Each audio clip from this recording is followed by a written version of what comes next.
आपले प्रतिनिधी मनोज दयाळकर आपल्या सोबत जोडलेत। मनोज, कशा प्रकारचा उत्साह आहे? दृश्यात तर आपण कमालीचा उत्साह पाहतोय, मोठ्या संख्येने नागरिक रस्त्याच्या दोन्ही बाजूला जमलेले आहेत।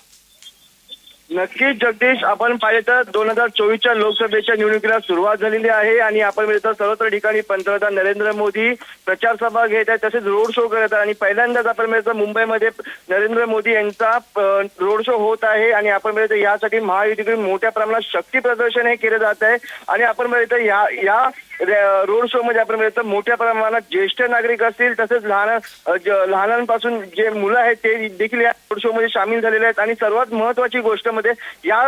रोड शो मध्ये सर्वात जास्त महिलांचा समावेश आहे आणि ते पण लहान मुलांना घेऊन महिला या ठिकाणी आलेल्या आहेत आणि आपण बघितलं तर सर्वत्र ठिकाणी एकच घोषणा होते, अब की बार 400 पार मोदी सरकार हीच घोषणा होते आणि सर्वत्र आपण बघितलं तर जे राम मंदिर झालेलं आहे त्याचा जयघोष होत आहे आणि आपण बघितलं पहिल्यांदाच नरेंद्र मोदी या पाचव्या टप्प्याच्या मतदानासाठी हे रोड शो पंतप्रधान नरेंद्र मोदी यांच्याकडनं होत आहे। जे उमेदवार आहेत आपले महाराष्ट्र मुंबईतले त्यांच्या प्रचारासाठी नरेंद्र मोदी यांच्याकडनं हा रोड शो होत आहे आणि आपण बघितलं मोठ्या प्रमाणात शक्ती प्रदर्शन नरेंद्र मोदी यांच्याकडनं केलं जात आहे आणि आपण बघितलं यामध्ये आता मुख्यमंत्री आणि उपमुख्यमंत्री देखील सहभागी झालेले आहेत आणि आपण बघितलं तर जे मिहीर कोटेचे आहेत ते देखील या रोड शो मध्ये सहभागी झालेले आहेत आणि आपण बघितलं सर्वत्र ठिकाणी आज जय श्रीराम तसेच अब की बार 400 पारचा नारा सर्व नागरिकांकडून मिळत आहे, तसेच कार्यकर्त्यांकडून मिळत आहे आणि मोठा प्रतिसाद जसं काय आपण बघितलं दिवाळी साजरी केली जाते या ठिकाणी असा पूर्ण जनसागर आहे, जो समुद्र आपला कसा अथांग आहे त्याप्रमाणे संपूर्ण जनसागर हा लोटलेला आहे। जगदीश, मात्र मनोज, या प्रचार फेरीच्या माध्यमातून महायुतीकडून जोरदार शक्ती प्रदर्शन मुंबईमध्ये केलं जात आहे। नक्कीच जगदीश, आपण पाहिलं तर मोठा शक्ती प्रदर्शन हे महायुतीकडनं केलं जात आहे। आपण पाहिलं तर आता पाचव्या टप्प्यातील शेवटचं मतदान हे आता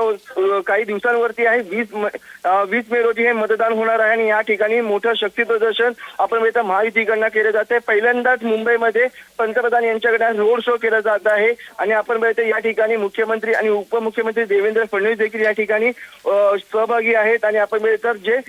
उमेदवार आहेत म्हणजे ईशान्य मुंबईचे मिहीर कोटेचे ते देखील या ठिकाणी उपस्थित आहेत आणि ही संपूर्ण रॅली घाटकोपर येथे सुरू होऊन आणि आपण बघितलं ज्या ठिकाणी पहिल्यांदाच नरेंद्र मोदी जसे घाटकोपर मध्ये आले त्याप्रमाणे नरेंद्र मोदीच्या नावांनी पूर्ण जयघोष या ठिकाणी झाला आणि आपण बघितलं तर नरेंद्र मोदी यांनी पहिल्यांदा छत्रपती शिवाजी महाराज यांचं दर्शन घेतलं आणि आपल्या रोड शोला सुरुवात केलेली आहे आणि या ठिकाणी मोठ्या उत्साहामध्ये फुलांच्या पाकळ्या ज्या आहेत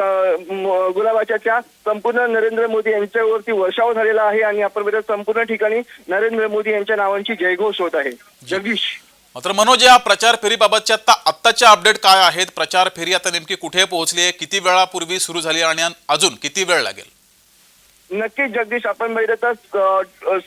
सायंकाळी 7 वाजता ही प्रचार फेरीला सुरुवात झालेली आहे। नरेंद्र मोदी 7 वाजता येऊन त्यांनी छत्रपती शिवाजी महाराज यांना अभिवादन केलेलं आहे आणि त्यानंतर ही प्रचार फेरीला सुरुवात झालेली आहे आणि आपण बघितलं तर यात ही जी प्रचार फेरी आहे ती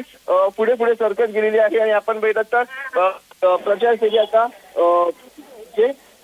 पोलिसांचं एक माध्यम आहे त्या ठिकाणी ती पोहोचलेली आहे आणि आता आपण अजून एक तास या प्रचार फेरीला पूर्ण होण्यासाठी लागणार आहे आणि शेवटच्या टप्प्यामध्ये ही प्रचार फेरी आता म्हणजे थोडा एक पाऊण तासामध्ये पोहोचेल अशी शक्यता वाटत आहे। जी, धन्यवाद मनोज दिलेल्या या माहितीबद्दल।